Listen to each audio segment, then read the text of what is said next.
So anyway, let's talk about the data governance communications plan. At AWS Solutions, we've won basically every award you can win in data governance. We've built over 140. We've been part of data governance programs in over 140 client partners in the federal side, in the commercial side. So we really bring that kind of knowledge. If you have questions, please don't hesitate to ask them in the Q&A, but you can also email me. I'm at dmarco@EWS Solutions. You can also follow me on LinkedIn. I publish tons of articles and videos there. And then never hesitate to email Anne-Marie Smith. Oh, let me put her email in the chat. So, if you're bored at 3 a.m. and you just want to ask a question, you can send her a question and she'll be happy to answer it for you.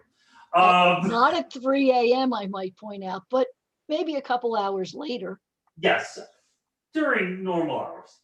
So we're going to talk about the data governance communications plan. We are going to talk about the different vehicles that are available for communications. We're going to walk you through a sample plan. We're going to do part of that. We'll have a stakeholder analysis, and we are going to show you the data stakeholder communications matrix. Typically, we are live streaming on YouTube, but because YouTube hates us and for some reason is decided to be glitchy today, we will not be live streaming, but within 36 hours, we will have the video up on YouTube. So let's get into the data governance communications plan. Buckle up and let's do it. Using a plan to guide your organization's communications effort is critical because we have diverse audiences. There is no company where you have one type of audience. You need to understand who are our major audiences and how are we going to communicate with them? Because great communication is clear, it's coordinated, it's effective, and it should be memorable. So when you're building your communications plan, you need to determine your goals, identify your target audiences, you need to determine your strategies, finalize any key messages you may have, determine your activities, and what will be our evaluation mechanisms. Now, if you're looking at that list and saying, David, I don't even know how to begin to answer any one of those questions. Don't worry, we're going to show you a sample of this. So have no fear, we've got you covered. All right, what is communication? Communication includes all written, spoken, and electronic interaction with associated audiences. So for example, right now, everybody here, you are experiencing a spoken form of communication. And with this PowerPoint slide deck, it's also an electronic interaction because if your computer went down, I would no longer be talking to you. Rather, I would just be talking to myself, staring at my webcam, which though riveting for me, is probably not very effective for anybody else. So a communication plan encompasses the objectives, the goals, and the tools that we are going to utilize in our communications. And it's vital. It is a critical part of the data governance program. Yesterday, I hosted a panel of 3 data governance practitioners for a conference. I was the moderator of them. And they all talked about the criticality of a communications plan and to have great communications. A communication plan identifies how to present our data governance and stewardship challenges and successes to the various stakeholders and to the rest of the organization. Choose the right business cases that you will present. So in your communication plan, you will also share your business cases and your metrics and your successes. Very important. Part of communication is marketing. You are selling your program. The second you think you don't have to sell your data governance program is when you're going to have problems. A successful communication plan is built on strong themes. So the last thing you want to do is have a communication plan that's scattershot, where you have 4, 5, 6, 7 themes. That's going to be a failure. A couple themes plus or minus 1. That's all you really need. Hit those themes, hit them hard, make it memorable, be effective. That's what you want. And again, we'll show you examples. David, Yes, Dr. what's a Smith. theme? Great question.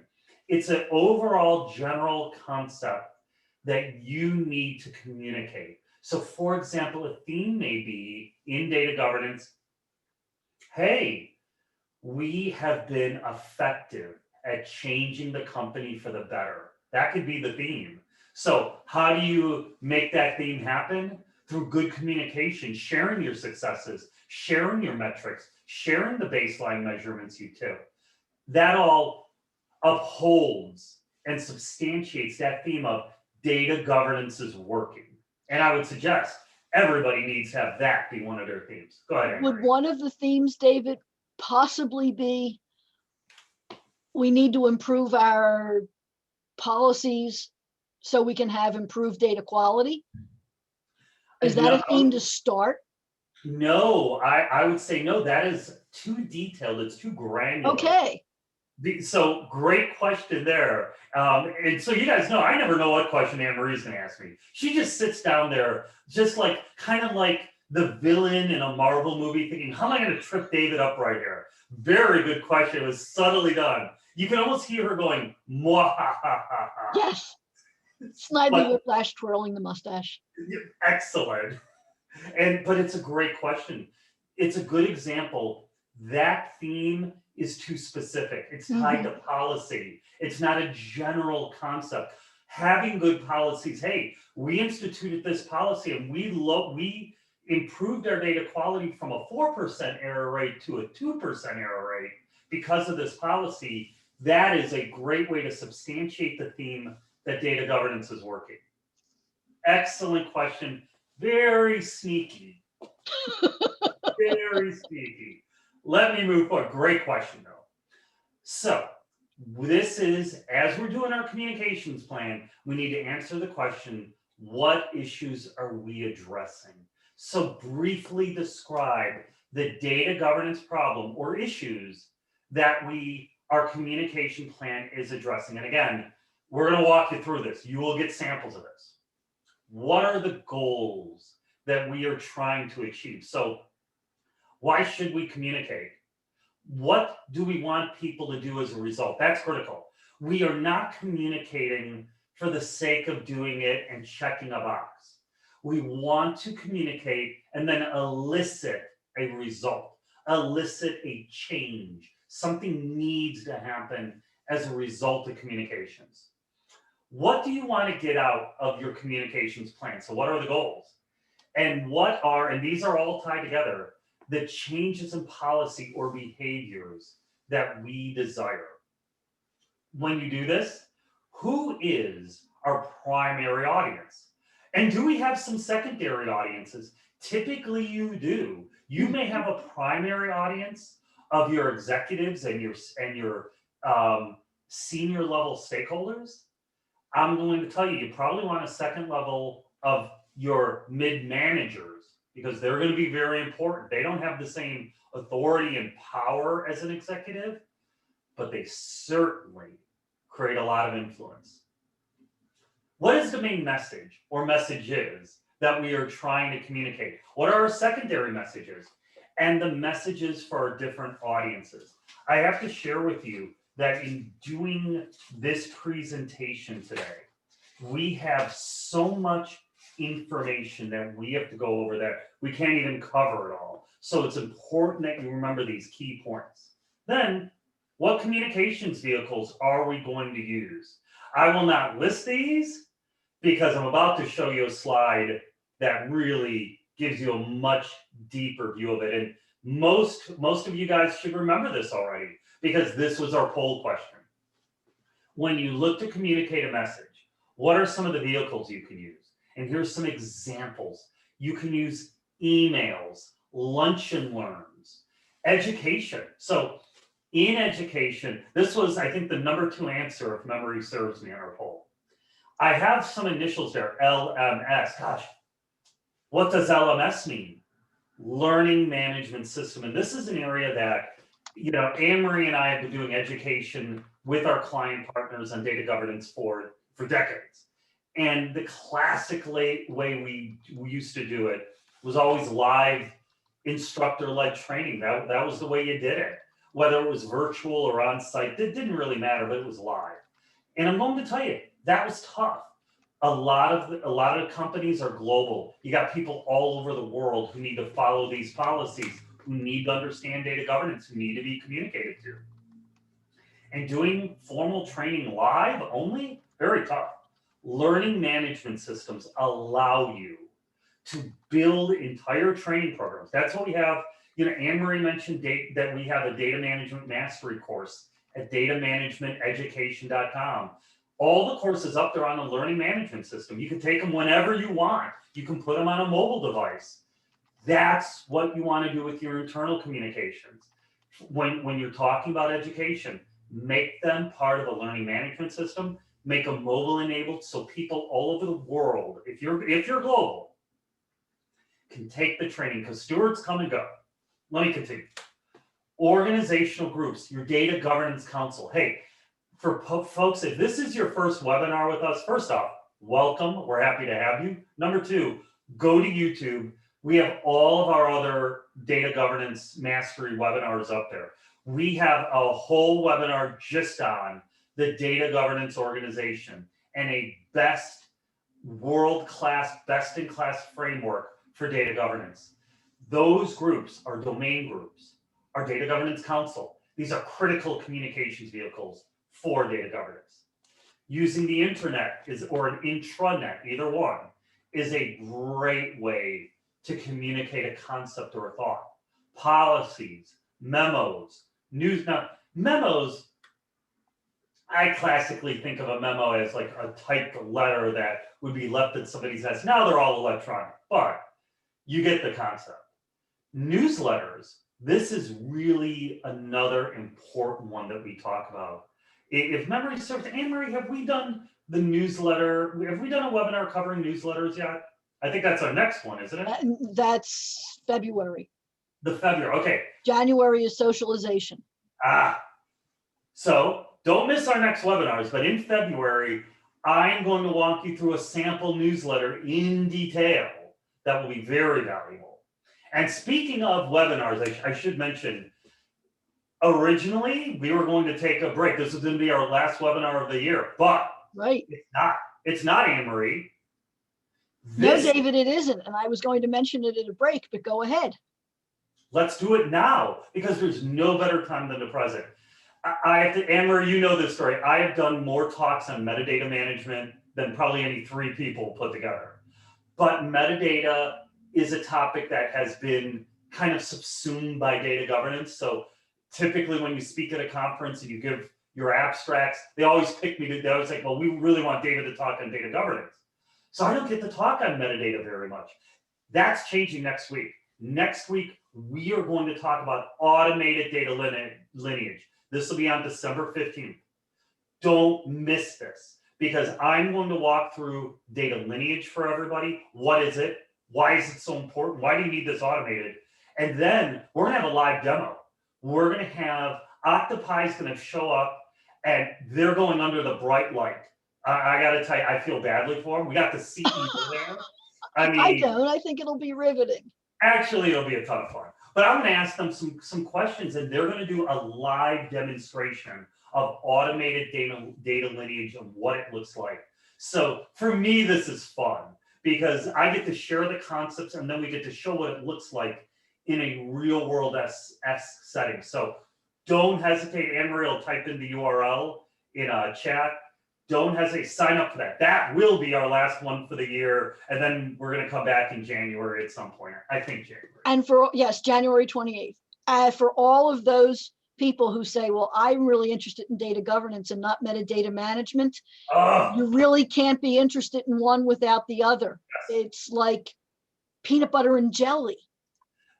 Metadata management is the technical backbone of data governance. Without this, you're not going to have a successful enterprise data governance program. So come back next week for it. Meetings, group and one-on-one meetings, very valuable. This wound up being our #1, based on all of you, what you voted for as your most effective communications vehicles.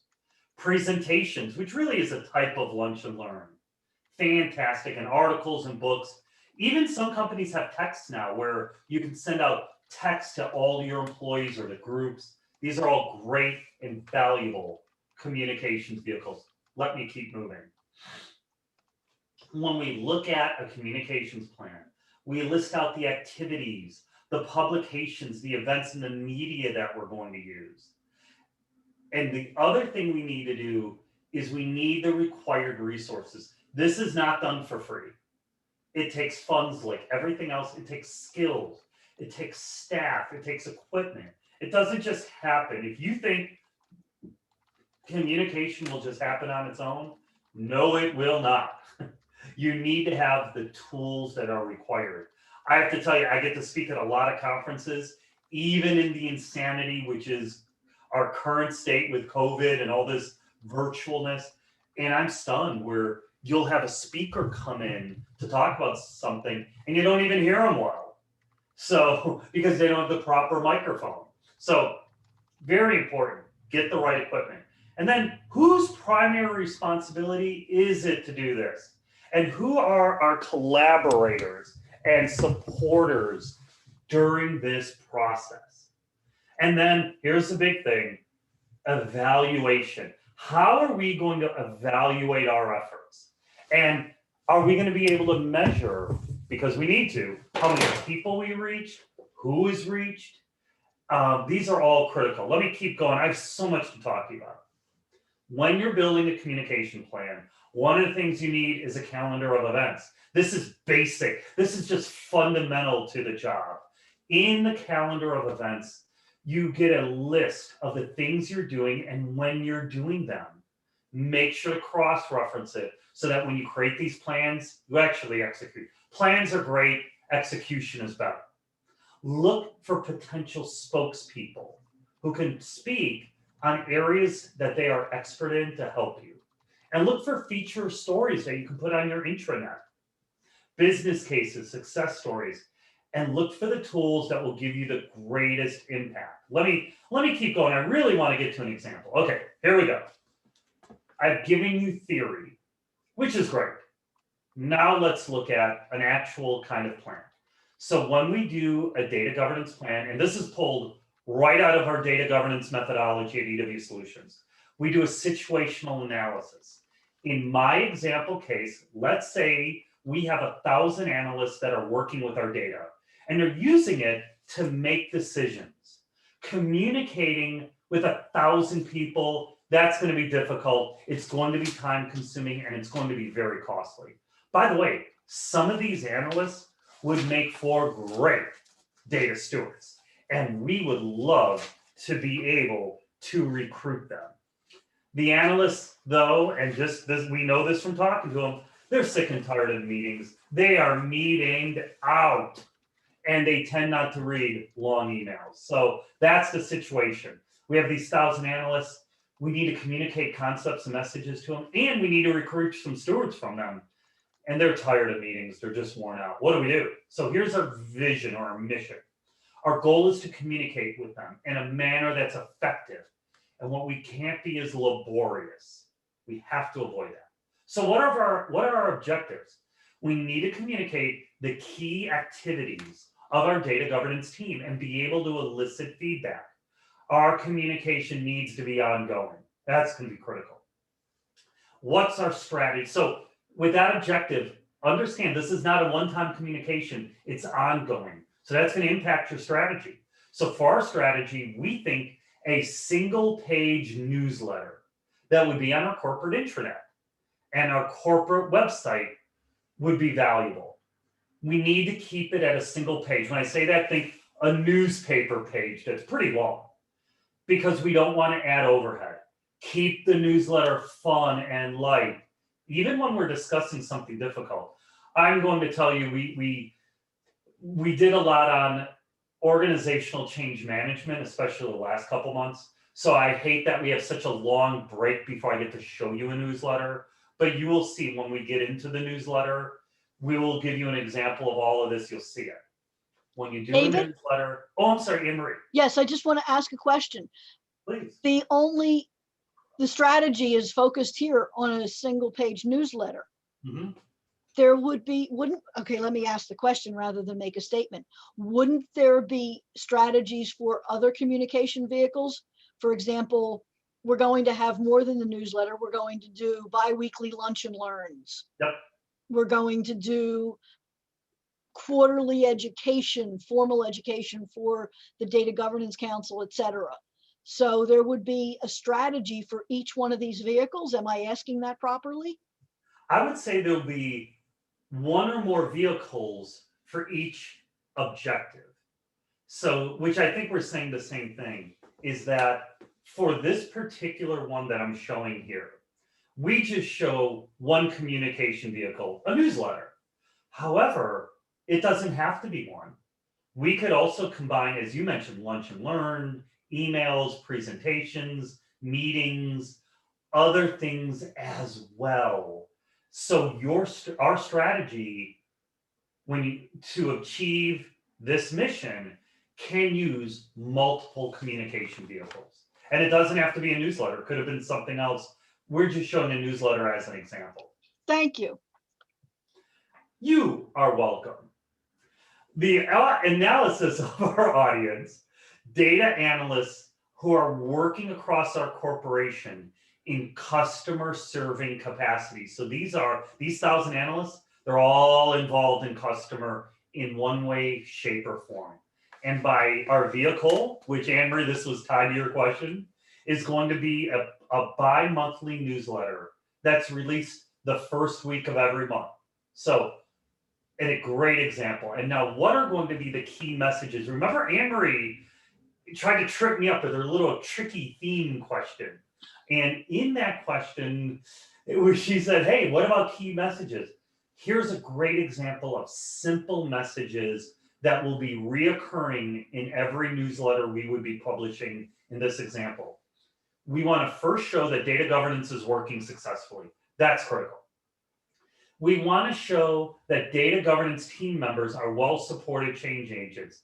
I'm debating sharing a story right now, but we have a potential new client partner. They're one of the largest entities in the world. They're absolutely massive. And the person we're going to speak to has been frustrated because when he talks to other companies, they can't answer simple questions like, how do you empower, like somebody presented to him and they said, how do you empower, you have to empower data stewards. And the guy's smart. And he looked at him and said, so how do you do that? And they looked, you need to empower them. So that shows no depth of knowledge. By showing data governance team members, by promoting them in something like a newsletter and showing that they are supported is one of the ways you empower them. And then I like to keep data governance fun. I like to keep everything fun. I hope that even everybody comes to our webinars, hopefully you have a good time here, because that's something we want to have. Work is hard enough. Making it drudgery is easy to do, but adding a fun element, an entertaining element, to me is important. Expected outcome. We expect that we will be able to present our key success stories and be able to communicate the key items that our team is working on and the ones that we need help on. We think that by having a newsletter, in our example, it'll help to educate the company on data governance, and it will be a call for assistance. So when I walk you through the newsletter in February, oh, Anne-Marie, February feels like such a long time away. It does, but it really is only about 8 weeks. And we have a bunch of fun Christmas and New Year's events during that time. Right. At least I hope everybody does. I know in the Marco household, we will have this. I know in the Smith household, they do as well. That's true. We're going to have in this newsletter, we're going to look to recruit new and qualified data stewards. And let me take a step back, even though I know I'm probably already running late. Data stewards come and go. You can get 20 great data stewards today. Understand you will not have the same 20 a year from today. So David, how can we get them to learn? Because you got new ones coming in, and the existing ones, if they stay, need to improve their knowledge. So have you ever seen a Clockwork Orange, Anne-Marie? No. then everyone in our audience who has, and not Anne Marie, is laughing at how we will teach them. Anyway, that is, you have to have seen the movie. I actually recommend you don't, it is disturbing. Anyway, it's based on a very famous book by, I forget if it was Orwell or Huxley, it was one of those folks. So anyway, it's like brainwashing. No, we're not gonna do that.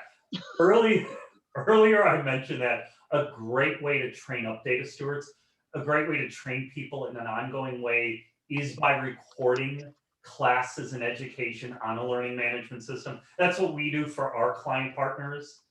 We have one today, huge organization out in another part of the world. We're putting our stuff all on an LMS so that they can learn. As they bring in a new steward, that steward can take that course when they have time rather than waiting on booking an instructor. Much better way to do it. What if somebody is the only data steward in their organization? Is there a way that they can learn about data governance and data stewardship just for themselves? Anne Marie, absolutely. And you know this, so this is a great question. That's why we built our data governance mastery class at datamanagementeducation.com. Because we would constantly get people who are saying, hey, and Anne Marie, you know this, I'm the only data steward, I need training, we can't afford a live class. Can you help me, please? So we would always say, we have articles you can read and some videos you can watch. And we even do this 1-year webinar series that we're putting on YouTube so that people can go and watch it. But for formal and certified education, I'd really recommend going there. Go there. We have a great class. I taught the whole thing. Anne Marie is an expert at instructional design. She did the instructional design. So it's just really fantastic. So I would really, without being biased, would recommend it. Okay, thank you, David. Dependencies. We need to have an editor assigned to building our newsletter. Specifically, if we have an internal communications team, let's leverage that team for our newsletter. But you need to have an editor. So important. Because if somebody's not assigned to it, it isn't going to magically happen. And you can't crank out a newsletter in a day. It takes a little bit of time. Metrics and measurements. Typically, when you push information to people, there's some great ways to measure it. Again, I assume everybody here gets our emails at Data Management U with our new articles, our new videos, our new webinars. We know when we send those out, there are statistics on how many people open them, how many people read them. And we can look at it and say, wow, we're really doing a good job of communicating, or that last one wasn't our best effort. We needed, maybe the title was dull, maybe the topic was dull. So for an internal newsletter, if we can target a 50% read rate, maybe we make that as successful. Maybe if we can recruit one new data steward each month and onboard them, that would be great. So these are examples of metrics.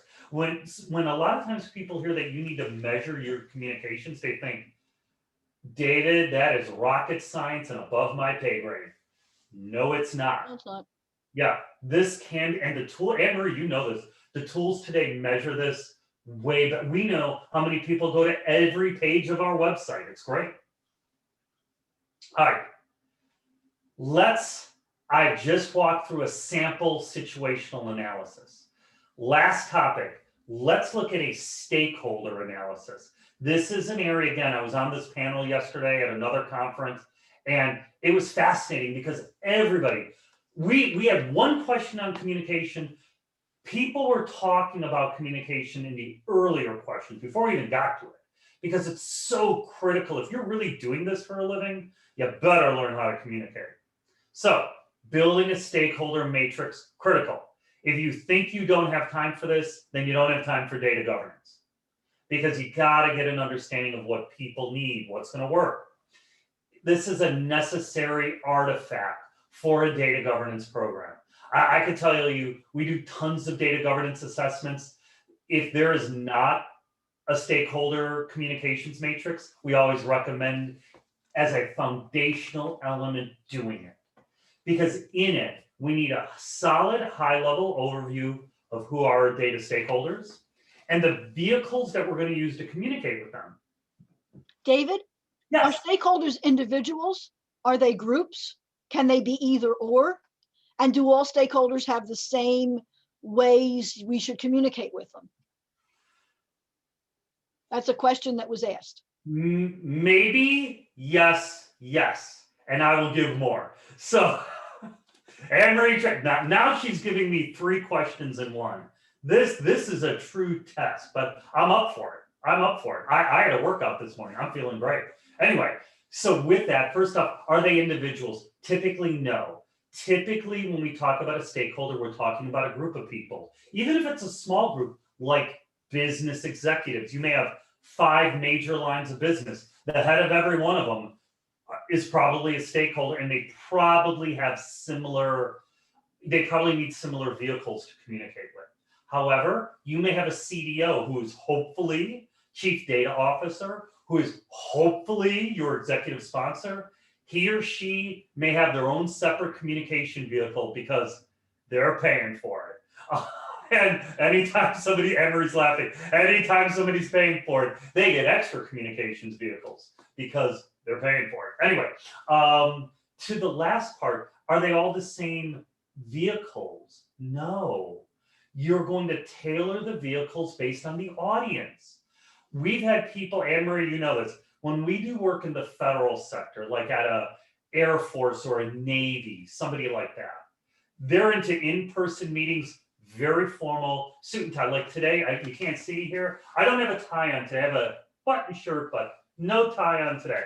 If I were at a federal client partner meeting, absolutely, tie goes on for that group. We have some client partners who are much more casual. Maybe I would just have a polo shirt on. Those little vehicles, those little ways you're going to communicate need to work based on the situation. And having a good matrix, like we're talking about, provides a quick reminder of the objectives and the key messages. Let me show an example of this. Now, I'm going to try to get through all this quickly because I know Anne-Marie will have some questions. Mm-hmm. This is a big spreadsheet we have. This comes right out of our methodology, G3. So let's suppose one of our stakeholders are the executive sponsors. Our executive sponsors happen to be the chief marketing officer and the chief data officer. So in communicating with them, we have initial communication, which is this B column, and then we're going to have ongoing. So how do we initially do it? And then how will we do it on an ongoing basis? Initially, our vehicle will be one-on-one meetings. Because we're trying to kick this thing off, we're going to meet with them monthly for a 3-month period. These people are strapped on time. It's very difficult to get their time. So let's meet with them once a month for 3 months. Our objectives in that meeting, ensure that they understand basic data governance concepts. They do not need to know what ISO 11179 is. They do not need that. Basic concepts, things like for data governance to be effective, it needs to be enterprise-wide. We need to avoid being a bottleneck. We need to just these simple high-level concepts. The high-level events, certain key high-level events need to occur, like forming a data governance council, which they would probably be on. So that's our second objective. And the third, and if I'm being honest, Anne-Marie, the third objective is the whole objective for these conversations. Multi-year funding, yes. Secure funding. The third objective is truly the objective of all of these one-on-one meetings, is to get funding. If we've been effective and they fund it, we've won. Key messages. Data governance is an enterprise initiative. I can tell you that's something we do a lot. Too many executives think, especially if one of our executives is the chief marketing officer, he or she just wants data governance for marketing. To heck with manufacturing. Those are those weird people who do work, with their hands. No, they need it too. And it's way more effective for you in marketing if we do it enterprise-wide. They need all the major departments participating. And guess what? Data governance needs to be funded multi-year. This is not a project, it's a program. You don't fund accounting for just a year, for just a project. Hey, let's build our general ledger and let's fund that. No, we need to fund accounting as a major function. Same thing in data governance. Who's responsible? The data governance program leader and the data governance team. Maybe the senior director, who would be right under the CDO or the CMO. maybe that person would be an approving party. And our metrics would be, hey, both our sponsors attended every one of the meetings. And then again, being sneaky, the real metric is the number 2. We got our funding. If we got our funding, really the rest of this is irrelevant.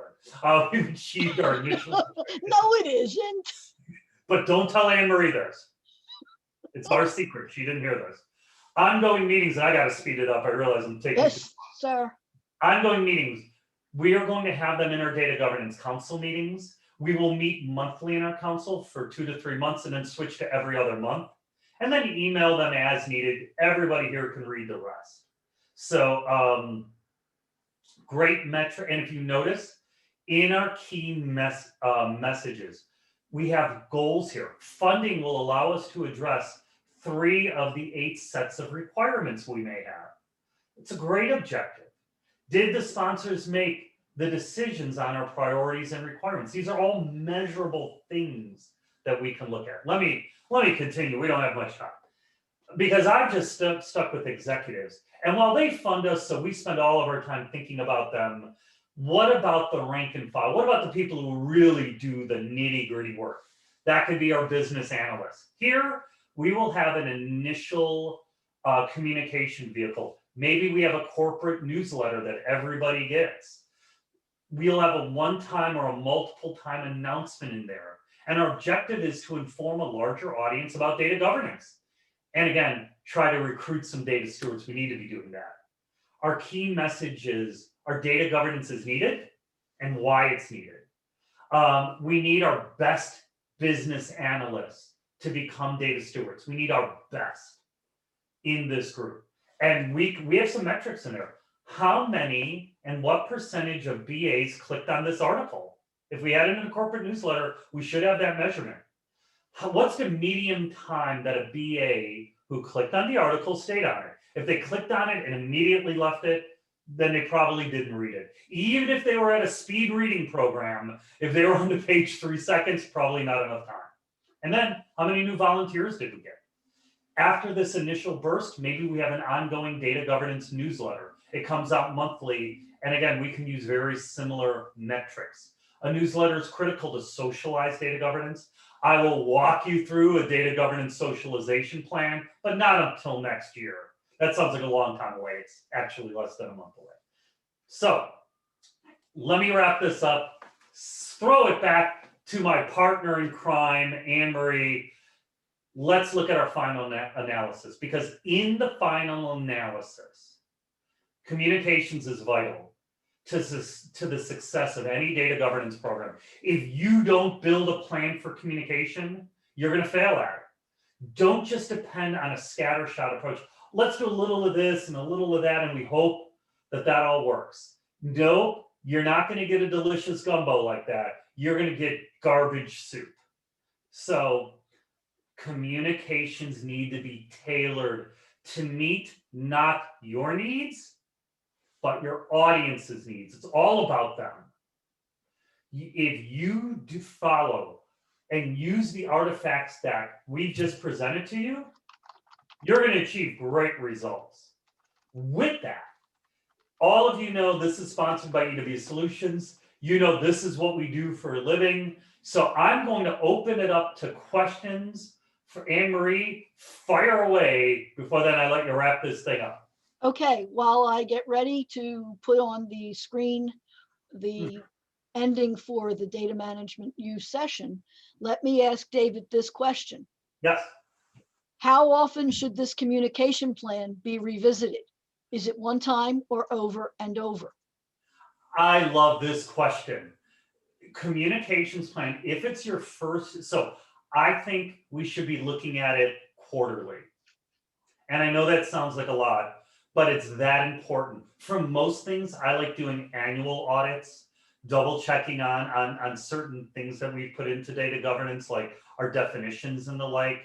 I really like the idea of auditing that plan internally in the data governance team at least once a quarter to say, hey, is this communication working? And remember, some communication takes time. You're not going to hit a home run every time you step up to bat. It will take time to socialize it to your audience. And we have a question, how do you make sure you do not get into communication fatigue? Okay, I'm going to assume that question means communication fatigue from the audience. So from your target audience. And to me, it is keeping it simple. Don't miss coming back in February when I show you the newsletter. This newsletter, it will be fun, it will be interesting, it will be entertaining. And I think if you can keep it light and fast, I mean, the newsletter I'm going to show looks very much like what we do with client partners. In fact, it's about the same length. You can read the thing in maybe 5 minutes. That's what you want. Quick, easy, painless. It's your job as a data governance professional to make communication fun and easy. And last question. What's the most effective way to keep the same theme/message, but deliver the communication to various levels of understanding? In other words, key stakeholders versus wannabes. Absolutely. So first off, it's doing that good stakeholder analysis along with the metrics of how successful you are, and realize you're going to make some mistakes along the way. Tailor the theme to each person. So for example, an executive, they're probably not going, they're going to resonate to things which are tied to your corporate objectives.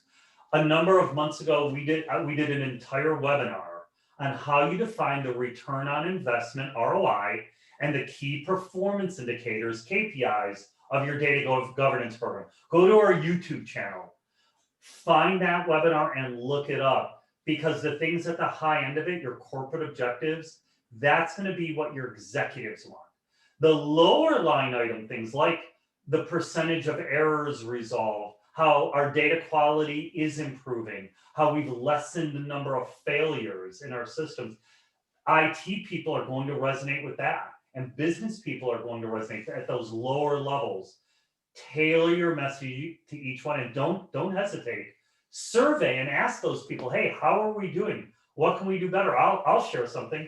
We are trying now at Data Management U to do a survey of all of you guys, our membership, because we want to understand what are we doing well and what can we do better. David, thank you. You are welcome. I'm going to close the questions for now because I want to be respectful of everyone's time. I want to mention that January 28th, Thursday, last Thursday in the month, we're going back to our regular frequency for these webinars. This webinar will be, as David said, on data governance socialization plan. And in it, he'll start to walk through a sample newsletter. Make sure you register. Go to datamanagementu.com, find the link for webinars on the right-hand side. Click on that and register for that webinar. We cannot register you because of data privacy and data protection regulations. You have to register yourself. Thank you for your attendance today. All the webinar recordings and slides are available. As David pointed out, we're having some issues with YouTube today, so the YouTube recording will be available within about 36 hours. You can get the slides now by going to the website. Remember, if you attended the whole session, you will get a certificate awarding you 1 professional development unit. They'll come within about a week. For all of you who want to study more deeply and become a master of data governance, or prepare for the Certified Data Management Professional designation, we have courses at datamanagementeducation.com. Or learn about metadata management. Oh, that's right. I forgot. Oh my goodness, Mr. Metadata. And subscribe to our newsletter so that you can keep abreast of everything we're doing, so that you know when our next webinar is occurring. So you can read all our articles, datamanagementu.com. Subscribe there. And Anne-Marie, when is our next webinar? Our next webinar, David, is Thursday, January 28th. No, it's not. It's next week. Oh, you're right. Our next webinar really is next week. Yes, it is. Yes, it is. Metadata management, data lineage, with data. Automated data lineage. Go to Data Management U, sign up for that webinar. Don't miss it. I never get to talk about metadata. Please come and keep me company because we're gonna have a ton of fun at it.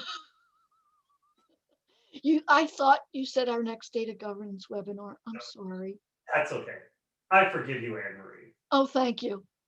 And I'm so grateful you pointed that out because we are very excited about this. That's me too. The combination of metadata management and the automated capabilities And to can show really it help live. data.